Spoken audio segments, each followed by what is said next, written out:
Ready? Ready. And smile.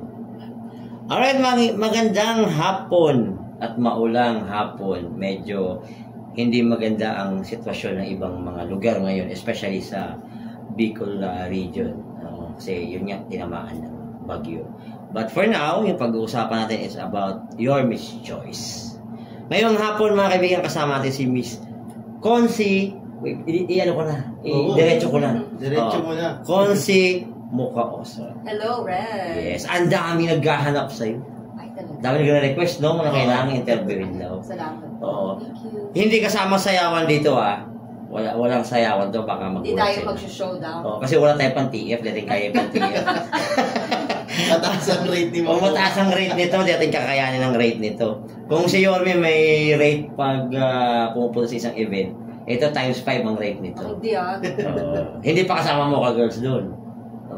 Wait, kamusta si Miss Mocaoso? Masayang masaya. Dahil makakasama ko si Yorme Isko Moreno, Dumogoso, yung ating Vice Mayor sa G. Atienza, at yung ating mga Yorme's Choice na konsehal, at ang ating naging Congresswoman si Apple Nieto. So for me, it is a blessing to wake up every day and to be with these kind of public servants.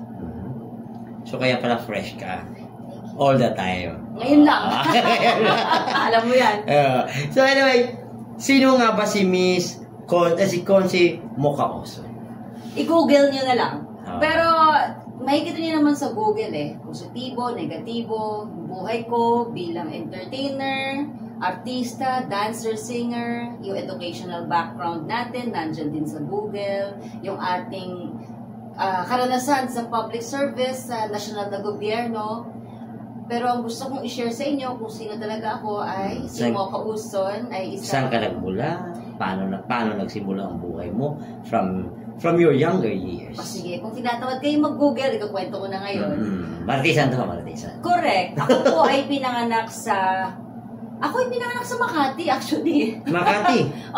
Makati Medical Center.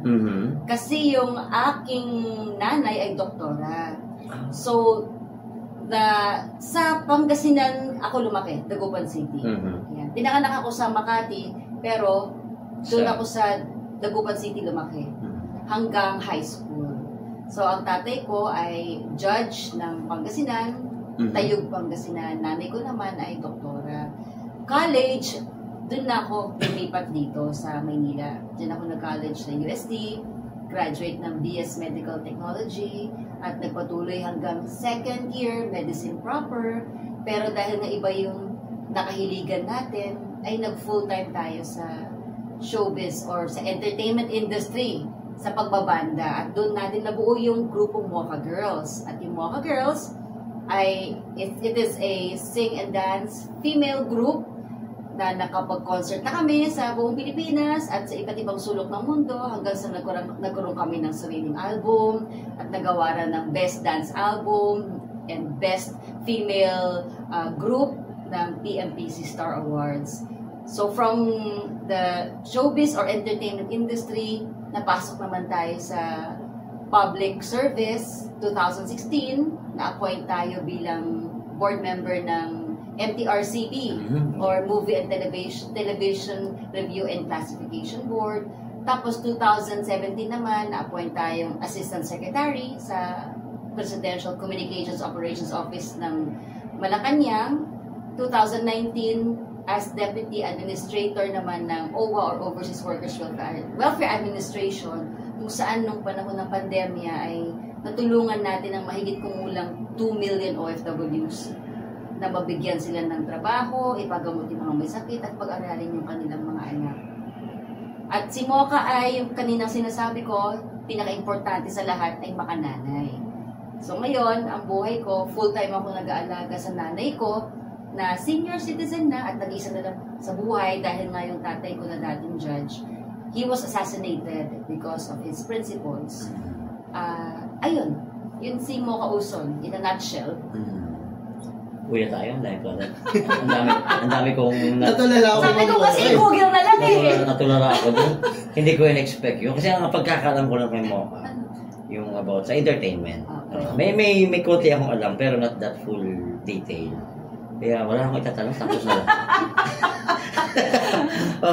Pero nakakatuwa, no, dahil nakakausap tayo si Mocha about galing mismo sa bibig niya mismo, yung mga, kung ano siya noon. Ay, meron pa pala. Nakalimutan ako. Diyos ko, dali hawak ko sa upuan. Baka hindi ko kayanin. Nakalimutan ko. Isa rin po tayong rider. Nakahiligan natin ng magmotor. So, accomplishment natin bilang isang rider ay nalibot na natin ang buong Pilipinas sa pamamagitan ng pagmumotor. Kaya tinatawag na tayong from Philippine Looper ay Philippine Loop Conqueror na tayo. So, isa yun sa aking mga achievements. Very proud ako dahil hinahangaan ko talaga si VP Inday Sara Duterte. Kaya ako nagmotor dahil sa kanya. Dahil nakikita ko yung katapangan ng isang babae na nagmumotor. At kaya din natin nilibot ang buong Pilipinas dahil nung na-aksidente naman ako sa Bataan, may bakal na ako dito eh. Yun pala yung sabi na natin na nagkaroon. Na-aksidente ako dahil warning pala sa ating mga rider, yung kasabihan na pag wala sa kondisyon ng katawan mo, di ba parang palagi na lang natin narinig. Yes, pero seryoso yun, kung wala sa kondisyon ng katawan mo, kung puyat ka, walang tulog, walang kain, huwag ka magmumotor. Matigas ang ulo ko. Nagmotor ako nang wala sa kondisyon ng katawan ko, na-disgrasya ako, nagkaroon ako ng bakal ngayon. Pero sabi ko noon, kung itong motor ko ay may tama, kung wasak na, hindi na ako magmumotor. That was 2 years ago. Kaya lang pagtingin ko sa motor ko walang tama, ako yung may tama. Kaya nag-upgrade ako ng mas malaking cc na bike at sabi nga ni Pangulong Duterte, ikutin mo ang buong Pilipinas. Kaya inikot natin yung buong Pilipinas sa pamamagitan ng pagmumotor. Wow. Isipin mo yun, looper. Kami looper din kami. Manila lang. Oh, why not? Basta umiikot ka. Kasi ikot namin araw-araw minsan. District 1 to 6. Diba? Ngayon, gano'n na rin ang ginagawa natin. Looper, dito naman sa District 3. Nakalabas namin grasshopper kami. ang daming niya ginagawa. No? Isipin mo isang babae.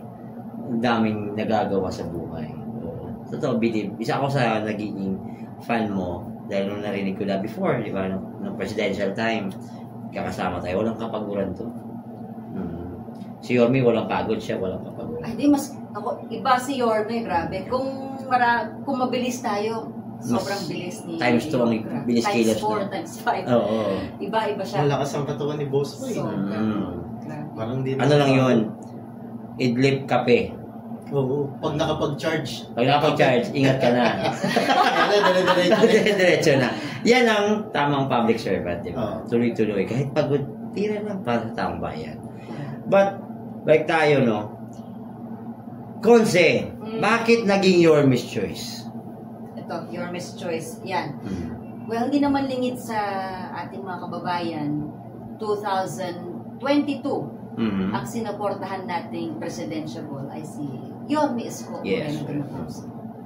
Well, hindi pa niya panahon noon, kaya siya ay hindi nanalo ng pagka-presidente. Hindi pa nabigyan ng pagkakataon. Hindi pa talaga panahon. Hindi pa panahon. Pero ngayong this coming 2025 na eleksyon, at bilang taga Maynila, nakita ko kasi yung kaibahan ng pagpapalakad ni Yorme. Kumpara ngayon eh. Nakikiisa ako sa sigaw ng mga taga Maynila na ibalik na siya. Kaya sabi ko, nais ko maging katuwang ni Yorme, hindi man sa nasyonal, pero ito na yung pagkakataon na makatulong, na maging kabahagi ng kanyang administrasyon dito sa Maynila.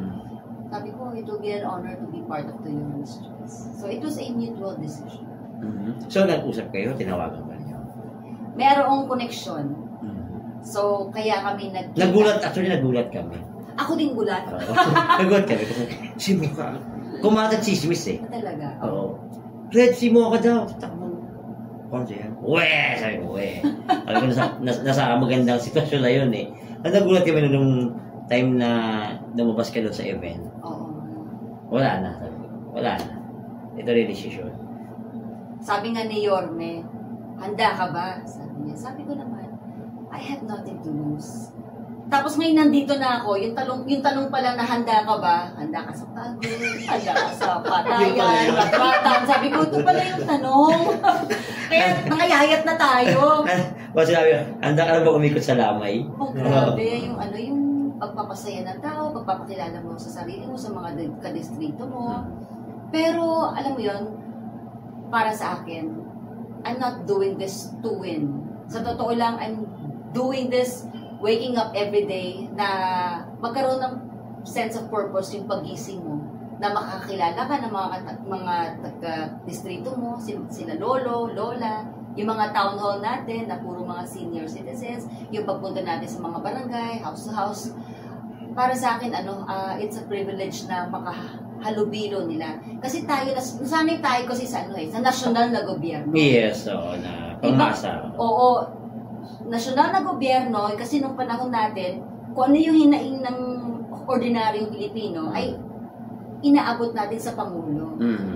Ngayon, mas patayan talaga kasi ikaw yung nasa baba at ikaw yung nakakakita at nakakakamay sa mga tao sa baba. Mas malaki yung responsibilidad mo ngayon kasi nakikita mo Dapat yun ay iparating mo naman sa magiging mayor natin at susuportahan mo yung kanyang mga programa para matulungan yung mga kadistrito natin. So this means na you learn more better from local than sa national. It's not better, but it's a different learning experience. Sa national, andyan ang bureaucracy, andyan ang, syempre yung sistema na mas malaki, mas malawak. Pero dito, mula sa 110 million Filipinos na responsibilidad mo, bilang nasa Malacanang ka, mula sa 2 million OFWs nung nasa OWA ako, ngayon, mahigit kumulang 200,000 na constituents natin dito sa Distrito 3. 3 pa lang yan, 3 pa lang yan, na kung saan tayo tumatapong konsehal, ibang experience. At nakikita mo sila everyday. Oo. Ako mas nag-enjoy ako ngayon. So, this is the reason why if every time you wake up in the morning, meron ka pinaghuhugutan na. Oo, kasi sabi ko sa Panginoon, give me something to do. Nasanay kasi tayo noon na busy, tapos napahinga dahil tapos na si Pangulong Duterte. Ako naman nag-full-time sa nanay ko sa pag-aalaga sa kanya. Masaya naman na ako Kaya na marami pa rin lumalapit sa atin, humihingi ng tulong. At tumutulong naman tayo in our own little way and in our own capacity. Pero, kung may oportunidad na maging kabahagi ka, magiging representante ka o boses ka ng kadistrito mo sa konseho, ay mas malaki at mas marami kang matutulungan kasi makakatulong ka sa sistema ng pagpapadili, pagpapabilis ng aksyon sa pagbigay ng tulong. Hindi yung ayuda lang. Pero yung sistema. Ayuda is ayuda.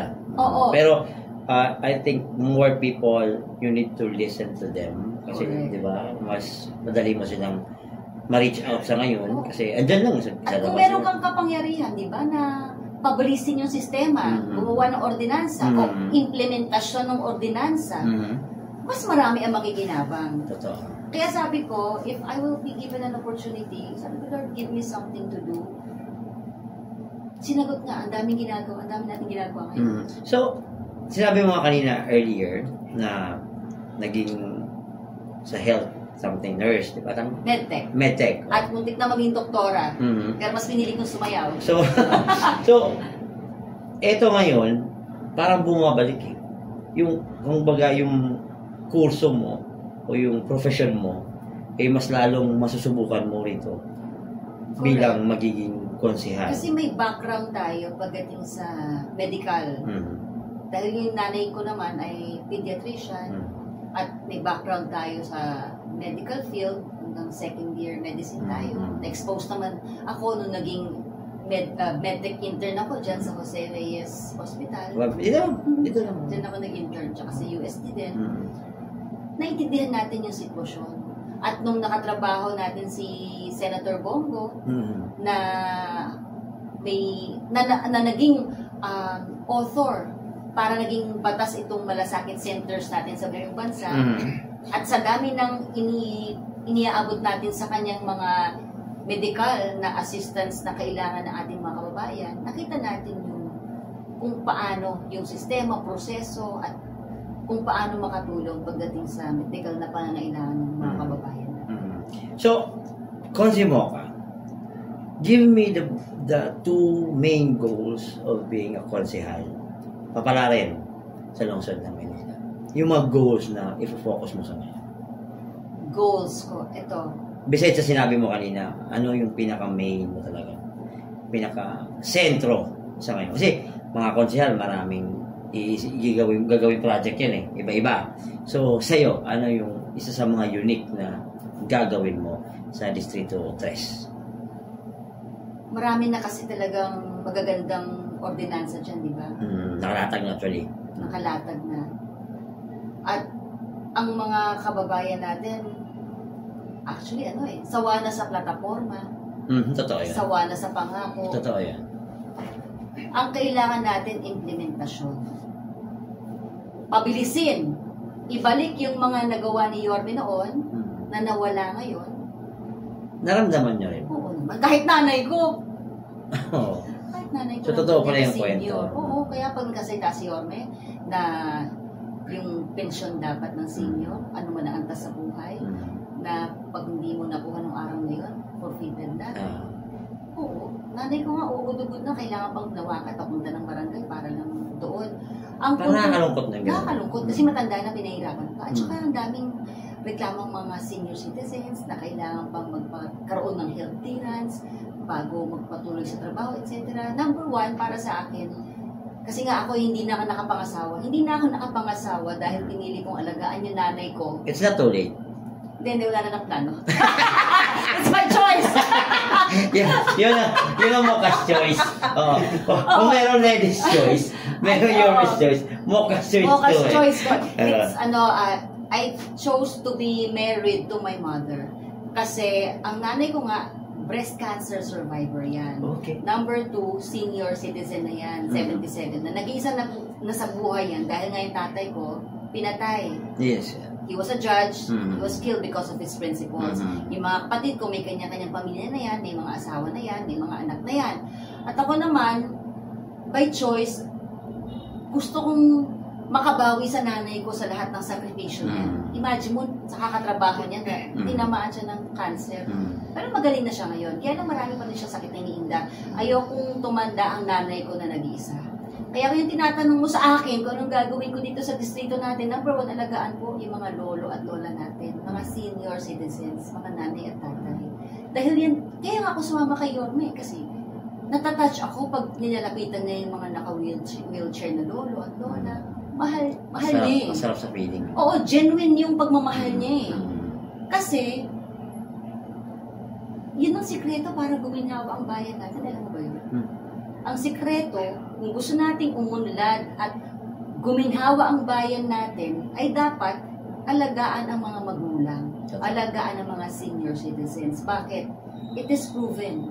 In the Bible, it says, Ephesians, mga taga-Efeso, Kapitulo 6, versikulo 2-4, versikulo 2 hanggang 4. Ang sabi, igalang mo ang iyong ama at ina, sapagkat ito ang unang utos na may kalakip na pangako. Giginhawa ka at hahaba ang iyong buhay. Ang sekreto pala, andyan ang kabataan. Pero hindi lang pala basta kabataan ang sekreto para sa kinabukasan ng bayan. Ang sekreto ay ang kabataan na gumagalang sa kanyang mga magulang. Kasi kung hindi maayos ang magulang, hindi maayos si nanay, tatay, lolo at lola, hindi maayos ang pamilya eh. It's the basic unit of the society. Kung may iniinda silang sakit, kung may problema sila, walang kabuhayan, apektado hanggang sa mga anak. Kaya unahin natin yung mga senior. Kasi sino pang mag-aalaga sa kanila? Yung mga gamot, kailangan kumpleto. Yung mga health centers natin, magandahin pa natin. So sa ngayon kasi, in a future lifestyle ng pamilyang Pilipino, na actually, correct me if I'm wrong, maraming sitwasyon ngayon na nawawala na yung respeto ng mga kabataan sa mga magulang. Wala lang ngayong opo at po eh. Kasi iba na yung generation. So, as Muka Oson, sa Distrito 3, anong pwede mong may provide o magawa? May bahagi sa mga kabataan. Sa base din naman sa sarili kong experience, naging siraulo din naman ako ng kabataan ko. Sandali. Marami tayong nagawa. I-check mo muna ulo, baka may sira. marami tayong nagawa na noon na out of this world, na na-reach ko na yung puntong wala ka nang mailalabas. Okay. Bilang nandito pa ako, na dating ganoon, it is a testimony na may pag-asa na to be a better person. So it's not too late. It's never too late. Yung mga kabataan natin, kailangan tulungan din natin sila hindi lang sa edukasyon. Number one, important, we will support your MES scholarship programs. So we're back again. Sorry, ayan. So, may ipapakita sa atin Ipapakita ko na. Ipapakita ko talaga. Ang cookie ko. Ang cookie. Cookie na! Ano talaga? Ano bang kwento na yung cookie na yan? Sabi daw, may kwento daw yung cookie ni Mocha. Yes, may kwento itong cookie ko. O yung cookie ni Mocha. Hindi lang siya basta-basta cookie. May kwento ito at may puso. 10 years ago, nag-isip ako ng sarili kong produkto. Kasi may pagka-negosyante din ako. Bata pala, nagbibenta na ako ng sumalamig. Mahilig tayo mag-gym. So, para hindi masira yung diet, kailangan kong gumawa ng dessert na hindi nakakataba.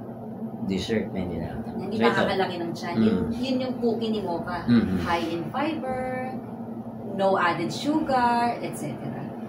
Naging patok yung cookie ni Mocha, ang daming order. Hindi ko na kayang yung demand. Hindi ko na kaya talagang mag-bake ng madaming cookies. So you're alone ang gumagawa Mag-isa lang ako. Ako yung nag-isip ng ingredients, ng recipe. Ako nagbe-bake. Tumaas yung demand. Hindi ko na kaya. So kailangan ko maghanap ng baker. Yes. O panadera. Extra manpower. Oo. Nakilala ko si Nanay Lourdes. So si Nanay Lourdes, ayun, magaling na baker. Nag-bake kami ng maraming cookie ni Mocha. Naging successful itong business na to. So until now, si Nanay nasa sa'yo? Ang nangyari, napag-alaman ko, si Nanay Lourdes pala ay may breast cancer stage 4. Shucks. So, nung nalaman ko yun, I decided na lahat ng proceeds ng cookie ni Mocha ay ipandagdag sa kanyang treatment. Kaya yung cookie na nagsimulang negosyo ay nagkaroon ng advokasya. Hanggang sa pumanaw si Nanay Lourdes kasi stage 4 na yung cancer. So sad. At nawala ang isang mahalagang tao sa ating buhay. Yun yung kwento ng cookie ni Mocha. Ngayon, 10 years later, bakit natin ibinabalik? Kasi para sa akin, itong cookie na itong cookie ni Mocha is simbolo. Number 1, ng laban sa breast cancer. Number 2, simbolo ng pag-asa at laban sa anumang hamon ng buhay, katulad ng pakikipaglaban ni Nanay Lourdes. And number 3, simbolo ng pag-aruga sa mga nanay, sa mga senior citizens natin. At bakit natin tinulungan si Nanay Lourdes? Dahil na yung nanay ko rin is a breast cancer survivor.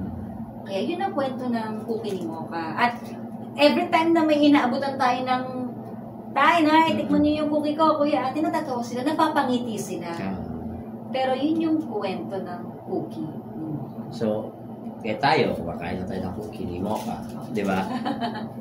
Sarap. Pero, nung nalaman natin yung kwento nun, may purpose. At maraming, I hope and I pray na pag ikaw ay nakaupo sa posisyon na ina-applyan mo ngayon, and I hope that cookie ni Mocha is maraming tutulungan.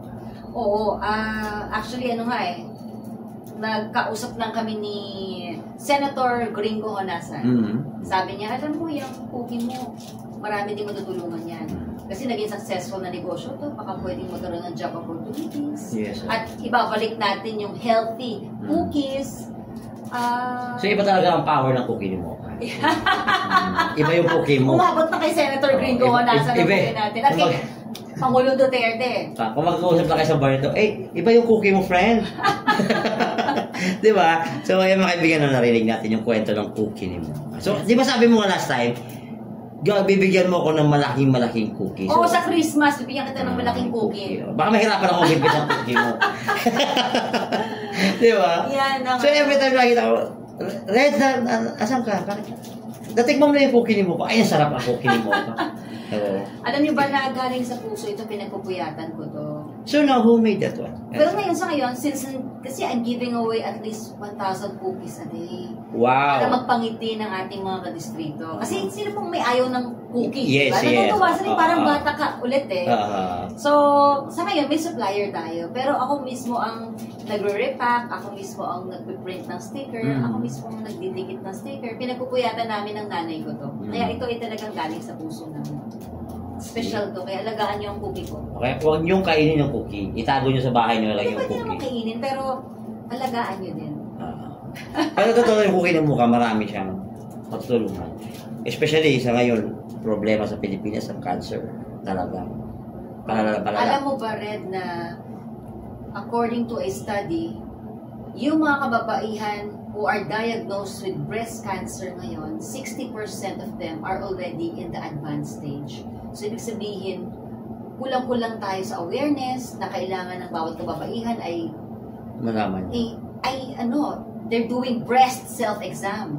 In-examine nila yung kanilang dibdib, kulang tayo sa programa pa na, alam mo yung pangalagaan ng kalusugan ng kababaihan pagdating sa kanilang dibdib.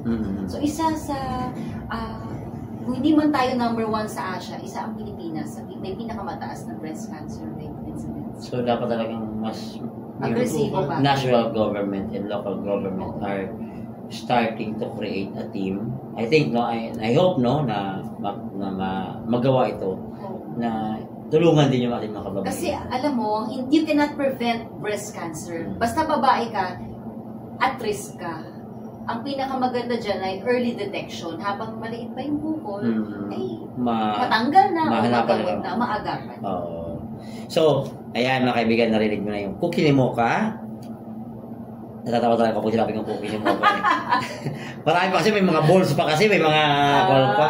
So, a message to the people of District 3. Ayan, sa ating mga kadistrito, muli ako po si Mocha Uso, nag-apply po kung inyong pagbibigyan. Yung ating nagawang serbisyo sa nasyonal na gobyerno ay dadalhin po natin dito sa ating Distrito 3. Ako po ay makananay, kaya po ako nandito ay nais ko po maging katuwang ni Yorme Isko Moreno Dumagoso, kasama po si Vice Mayor G. Atienza, Congresswoman Apple Nieto, at ang Yorme's Choice sa mga konsehal, Bong Alvarez, Chris Tagle, Roland J. De La Cruz at Tol Zarcal, na alagaan nyo, bigyan nyo po kami ng pagkakataon po na alagaan po kayong mga lolo at lola natin, mga nanay at tatay, mga senior citizens po natin dyan.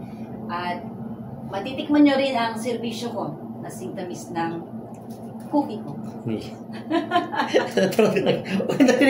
Ano? Well, thank you sa time po.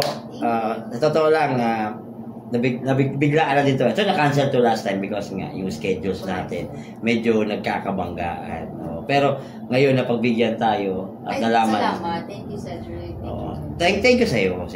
Tsaka, napagbigyan tayo ng bagyo. Kasi si Bagyo yung nagtulay sa atin na magawa natin itong usapan ng cookie ni Mocha eh. Pero di ba sa District 6 actually, ay District 3, sorry. Sa District 3 kulang pa kayo ng isa, di ba? Oo. So wala, 5 lang kami. 5. So, apply tayo.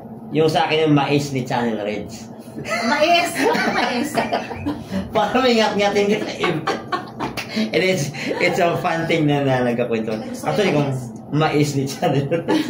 So, mismo ka, Oson, konsehal. Ayan. Konsehala, maraming salamat sa iyong time talaga. And then, sa oras ito, nalaman namin yung kwento ng buhay mo. Although wala siyang planong gumawa ng Little Mocha, no? Meron akong 2 ng anak, sa totoo lang. 4 ang paa. Kumakain di ba ng cookie ni Mocha yun? Bawal ng chocolate sa kanila. Sosyal! Oo, kasi si si Trooper at saka si Toffee. So, yun ba yung mga aso? Yun ba yung mga alaga mo? Mga apo na ng nanay ko sa akin yun. Mga pet ba yun kumakain din ng cookie ni Mocha yun? Hindi, bawal ng chocolate sa kanila. Pero gagawan natin ng cookies for dogs. For dogs. Dapat kamote naman. Baka bago naman aw-aw ni Mocha. Anyway, thank you. Maraming salamat. God first po. God first. And this is Channel Reds and Boss ng Bayan. Ayan.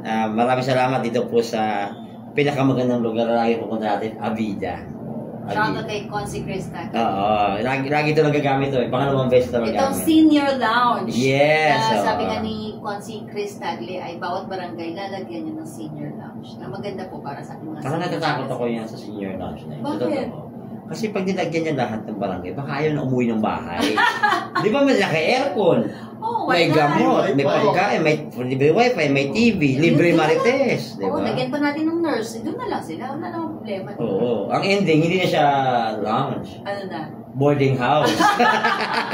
Why not? Basta masaya sila. Yun. Ayan, maraming salamat sa konting tawanan. May idea, may nalalaman naman tayong bago. Ito dami ang tututunan ngayon. Since this morning, marami na kami na-interview, marami kami nalalaman. Ayan, so abangan natin yung second part nito very soon.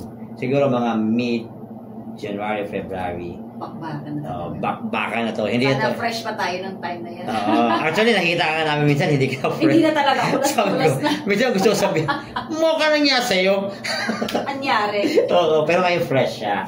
Salamat sa bagyo. Ayan, salamat po. Ingat po tayo. God bless po. Ayan, say cookie! Thank you.